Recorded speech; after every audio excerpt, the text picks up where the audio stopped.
Jason Collett, making a name for yourself in Australia, made a fair sort of a splash in Sydney thus far. Jason, just overall, how have you found things, the transition from New Zealand to Australian racing?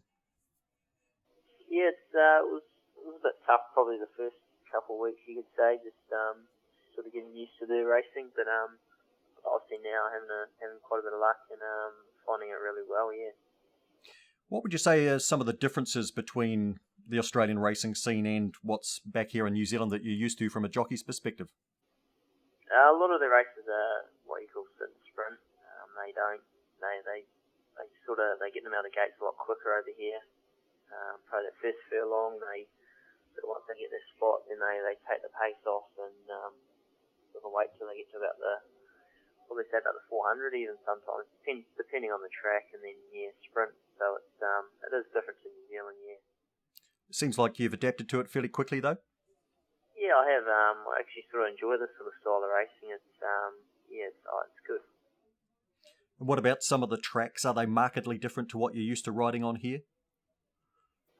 The Randwick's a lovely track. The straight's about 470 metres. It's got a wee rise, about the 350, 400 metre mark. I love it. It's a great track.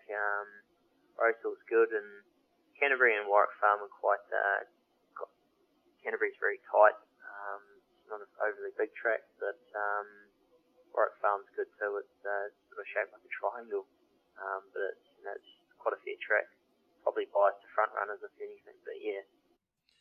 And Jason, just in terms of your race days, obviously we see you on race day, but what are you doing outside of that? Are you doing a lot of track work? What's a standard day for Jason Collett if you're not at the track at the moment? We're generally riding twice in the city and once out in the provincial, so sort of three, 4 times a week riding. But track work we usually get up about 3:15, and we're at the track by about 3:45, and we work the first horses by about 4:20. And actually, we're working quite quickly, but it's usually done just before sunrise, so that's quite good in a way. But then it's stable work after that, so usually finish probably around 9:30. Jason, you've been associated, of course, with Chris Waller's stable, and clearly being in such a successful stable, it's given you a really good springboard over there. Oh, it has, definitely. Obviously been apprenticed to him, on loan to him. You get a lot of rides off him, and it's good, he's leading trainer. He just cracked 100 wins, Metropolitan wins for the season on Saturday, so that's a massive achievement. But it sort of rubs off on you too, you try to achieve a lot higher. Is the fact that Chris Waller's a Kiwi as well, has that been of assistance to you? In some ways, yes, but really he's sort of just he's just a trainer, probably could have come to any Australian trainer and sort of had the same sort of relationship, I'd say. He is a Kiwi, but he has been over here for about the last 10 years, yeah. On Saturday, as you mentioned, Chris cracked that 100 Metropolitan winners, just continuing the outstanding rise for him. Damien Oliver was in the limelight with the 3 winners, and you racked up 4 placings. Was that a bit frustrating?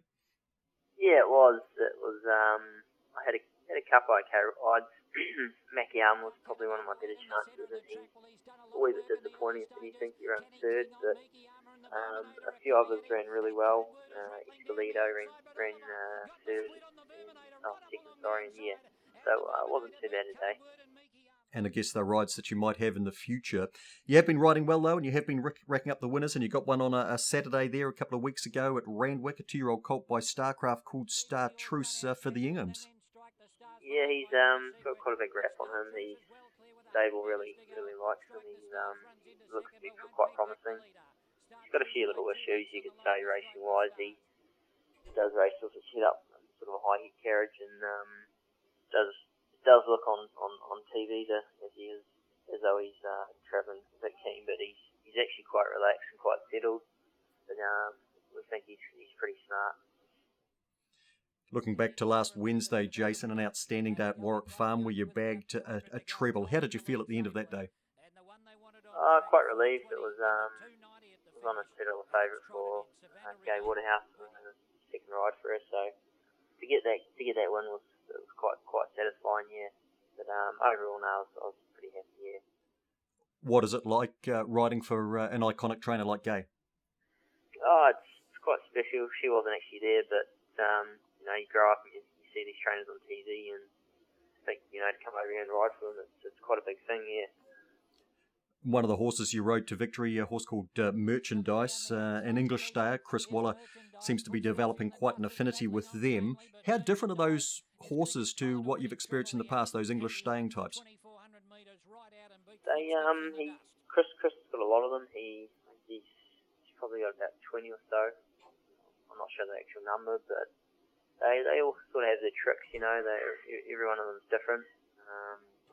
But they are tried horses, so sometimes it can be hard to teach an old dog new tricks, but he's a nice horse, and he's slowly just starting to come together well.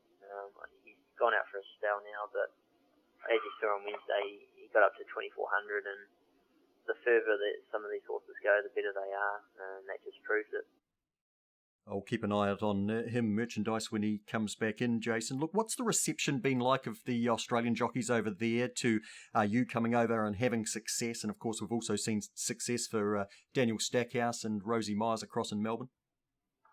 Yeah, the first time I saw the first day I was in there, it was quite intimidating, if anything. You sort of go in there and then there's Corey Brown and Sharon McAvoy and all them sort of top jockeys in there. You sort of quite can't really believe it, but it's good now. You get to know them, and when you get to ride with them, you learn a lot off them. Yeah. And what are your plans from here, Jason, in this particular stanza of your career? I've got 5 weeks left in Sydney, and I'll ride that out. Then we'll come home in August, and probably have 1 or 2 weeks off, and just get back into it in New Zealand. But I'd say the future is over here, the money and that. Just not quite yet ready to move over here completely.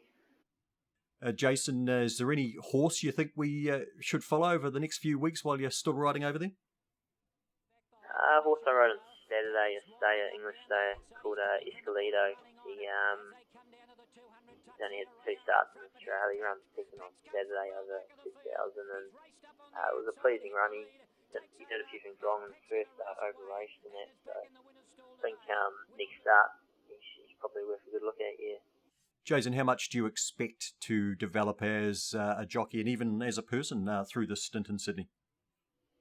I've learnt a lot. I'll say that it's a great experience. It's something that I think a lot of apprentices should do. You're riding against some top riders, and to come back and ride New Zealand, hopefully I can put a lot of that into practice, and yeah. Well, Jason, we really enjoy watching you, especially watching you have success over there, so I hope it continues over the next month.